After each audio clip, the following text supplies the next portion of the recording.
Sometimes you just want your drums to have a little more attitude. One way to get there is to add a room mic. Today we're going to be working on getting a little more bite, grit, and attitude from your overall drum sound by adding one additional mic, the room mic. One thing to note is you don't necessarily need to place the microphone inside the room that the drums are actually being played. Not all of us have huge drum rooms. This is a 12 by 12 room, so it's not exactly huge. A trick that I learned from a good friend of mine who happens to be a great composer, his name is Stu. He suggested that I try utilizing the space outside of the drum room, like the hall or bathroom, or in my case, I'm going to use the living room. You can still totally do this with the microphone inside the drum room. You just need to make sure that you face the mic away from the drums. That way you're capturing the room more than the drums. So I've already tracked the guitars and bass, and now I just need to track the drums. And after that, we're going to jump into the DAW and start mixing.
Okay, drums are tracked, and so let's mix, and I'm going to go over all the plugins that I use for everything, but I'm not going to go into detail over all of them, with the exception of the room mic, because that's the main focus for today. So let's jump in and see what we got.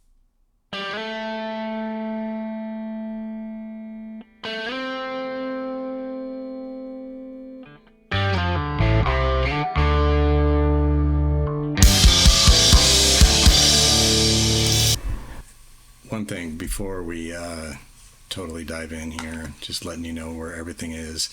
Overhead left, overhead right, bass drum, snare drum, tom 1, floor tom 1, floor tom 2, and the room mic, the star of the show today. So we're going to go over all the plugins that are on each of these, and it's pretty easy. Keep it simple on the main tracks, and then on the buses I get a little bit more complicated. So let's jump back in. I'll start at where we were, about right here. All right, here we go.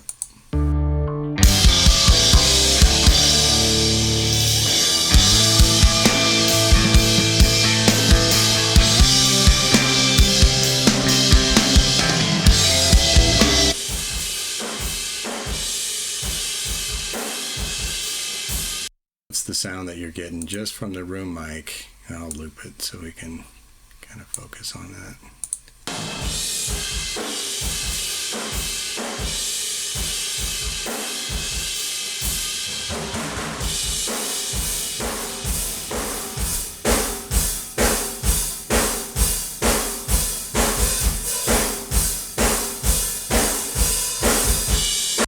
Yeah, so that's what it sounds like, just the microphone capturing. Actually, that's not true. I've got the whole mastering chain, so let me turn that off too.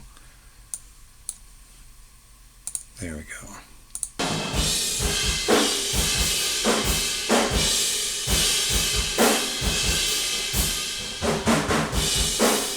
So bare bones, and let's add some plugins here.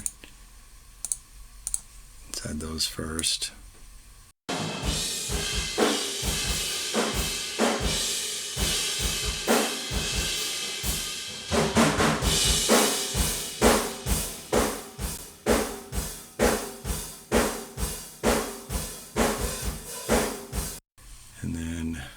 let's do these guys.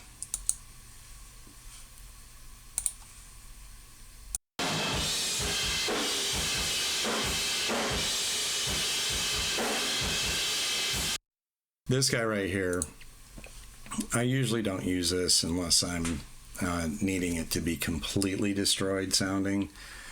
This is basically just distortion. Let's turn that off and have another listen. And then with it,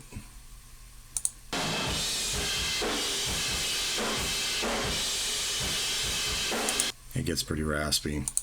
So let's turn that off for now. The 670, the Fairchild 670 is doing, it's basically smoothing it out. I've got the threshold at 5, and I'll show you what the difference there is. So.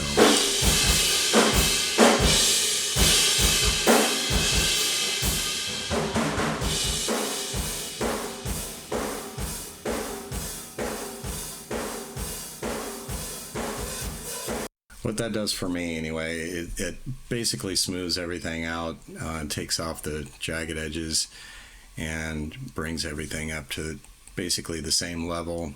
It gets very cymbally. I don't know if that's a word or not, but it's the word I use for it. But it also gives it a lot of air, so I like that sound.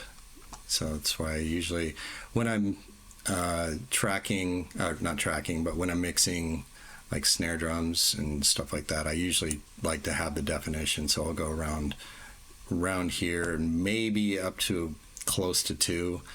It starts losing a lot of definition. So but when I want air, it's just a good spot to be, about 4 or 5.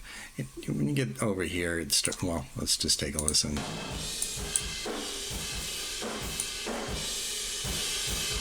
So you can hear, basically it's a definition dial. It's like, how forward do you want the sound to be? So there's that.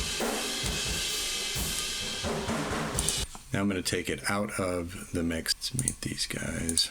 So this is drums on.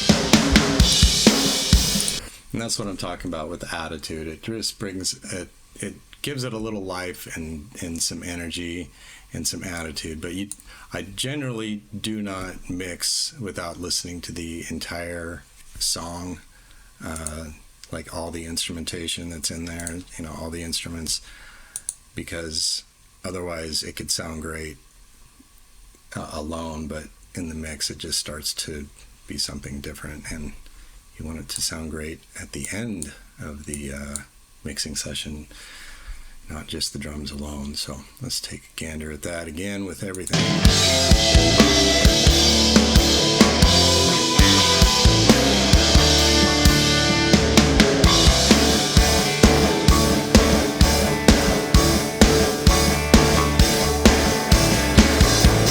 There's that, and then let's put the mastering chain back together. And